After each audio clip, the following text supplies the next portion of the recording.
Minha gente querida, muito boa noite, muito bem-vindos a todos. Vamos começar. O livro é Espiritualidade e Vida, de Haroldo Dutra Dias, e diz assim a mensagem de hoje. Existe uma hora e um lugar para tudo. Não basta realizar com eficiência e rapidez. É preciso fazer a coisa certa no tempo certo. E é verdade, né? Às vezes a gente quer fazer apressadamente ou fora do tempo certo e não dá. E as coisas não acontecem como a gente gostaria, porque tudo tem seu tempo, tudo tem sua hora. Então, vamos ter sabedoria para fazer a coisa certa, fazer na hora certa o que deve ser feito. No Livro dos Espíritos, nós estamos falando sobre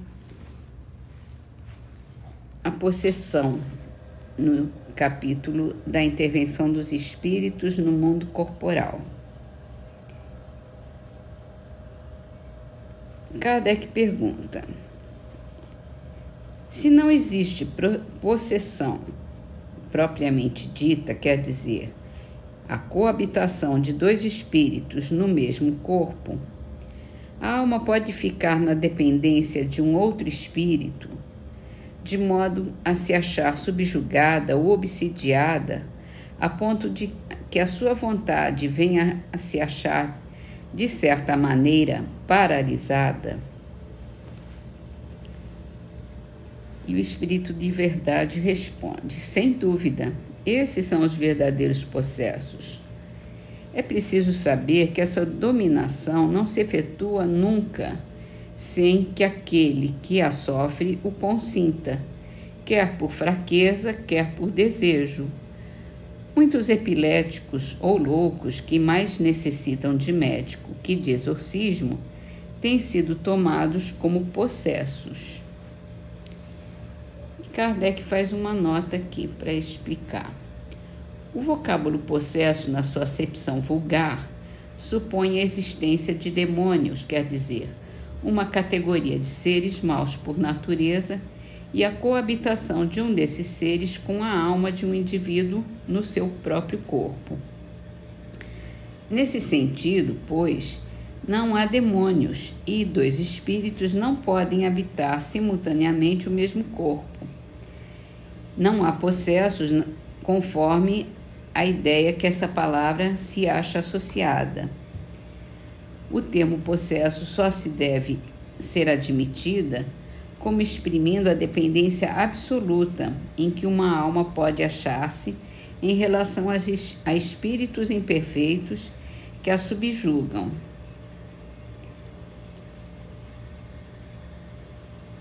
Então fica claro aqui que a possessão não são dois espíritos no mesmo corpo. Só um espírito para cada corpo, e se o espírito não está encarnado, ele não tem como viver no corpo físico. Ele tem que encarnar para ter esse corpo. Ele exerce uma influência, às vezes grande, sobre um espírito encarnado. E ele pode dominar esse espírito encarnado, essa pessoa, a ponto de fazer o que ele quer. E aí ele coloca por fraqueza ou porque a pessoa, quer dizer, sempre a pessoa que está encarnada, que está sendo dominada, está consentindo nessa intervenção, nessa possessão. às vezes por fraqueza, às vezes por deficiência dela e às vezes pelo próprio desejo. Normalmente, o espírito que domina o corpo do encarnado, o corpo físico da pessoa encarnada, são muito ligados os dois. Eles têm uma ligação anterior de outras vidas, por isso que ele consegue dominar a vontade do espírito encarnado. Acho que deu para entender, né? E assim vamos para a Gênese. A Gênese, nós estamos falando sobre a perda do paraíso na Gênese de Moisés, a história de Adão e Eva. Ontem a gente falou sobre a expulsão do paraíso, né? E o que significava para Adão e para Eva essa vergonha,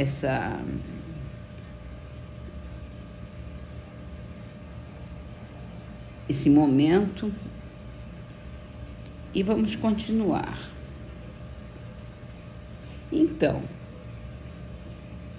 definitivamente, qual foi a falta tão grande que mereceu acarretar a reprovação perpétua de todos os descendentes daquele que a cometeu? Caim, o fratricida, não foi tratado tão severamente. Nenhum teólogo pode definir logicamente porque todos, apegados à letra, giraram dentro de um círculo vicioso. Sabemos hoje que essa falta não é um ato isolado, pessoal, de um indivíduo, mas compreende, sob um único fato alegórico, o conjunto das prevaricações que a humanidade da Terra, ainda imperfeita, pode se tornar culpada e que se resume nisso: infração da lei de Deus. Eis porque a falta do primeiro homem, simbolizando a humanidade, tem por símbolo um ato de desobediência. Dizendo a Adão que ele tiraria da terra a alimentação com o suor de seu rosto, Deus simboliza a obrigação do trabalho, mas porque fez do trabalho uma punição? O que seria da inteligência do homem se ele não a desenvolvesse pelo trabalho? O que seria da terra se não fosse fecundada, transformada, saneada pelo trabalho inteligente do homem?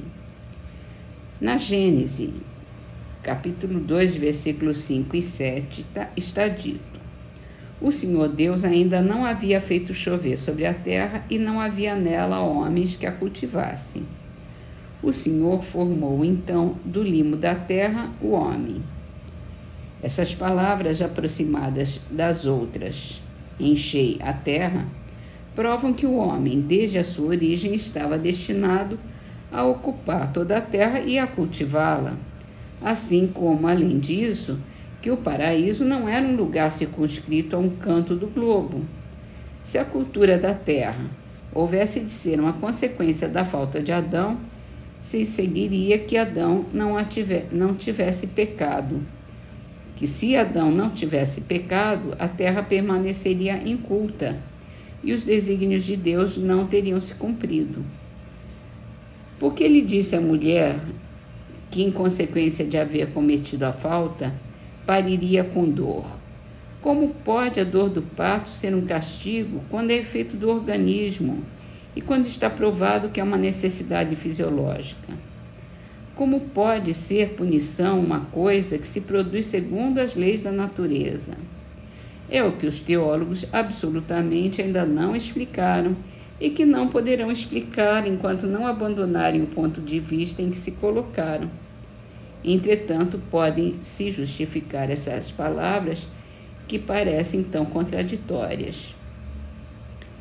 Notemos, antes de tudo, que se no momento de serem criados os dois, as almas de Adão e Eva, tivessem vindo do nada, como ainda se ensina, Eles haviam de ser bisonhos em todas as coisas, haviam, pois, de ignorar o que é morrer. Estando sós na terra como estavam, enquanto viveram no paraíso, não tinham assistido morte de ninguém. Como então teriam podido compreender em que consistia a ameaça de morte que Deus lhes fazia?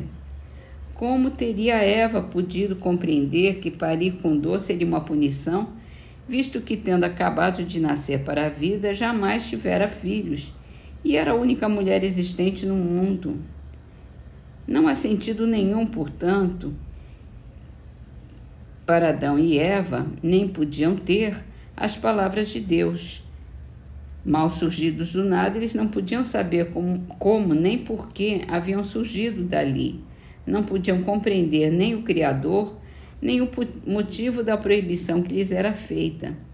Sem nenhuma experiência das condições da vida, pecaram como crianças que agem sem discernimento, o que ainda é mais incompreensível e torna a terrível responsabilidade que Deus fez pesar sobre eles e sobre a humanidade inteira.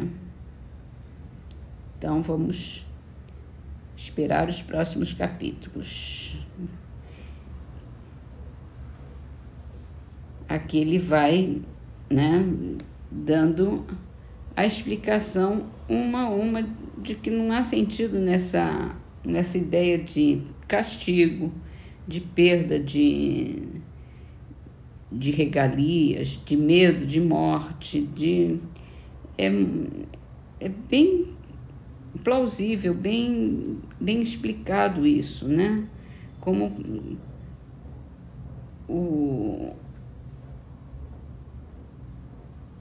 os termos usados na Gênese tinha mais a ver com a humanidade naquele momento em que foi escrita, e bem pode compreender até hoje, como ameaça à humanidade, que já tinha errado, que já continuava desobedecendo a lei de Deus, e não simplesmente como o momento e no jeito que é descrito lá na Gênese. Muito bem. Estou gostando muito dessa explicação toda. Vamos então terminar as nossas leituras com a trovinha de Toninho Bittencourt, do livro Orvalho de Luz, psicografado por Chico Xavier, Ramo de Amor e Saudade. No além, a dor que me invade, que instrui, mas não a serena, é a saudade da saudade que nunca valeu a pena.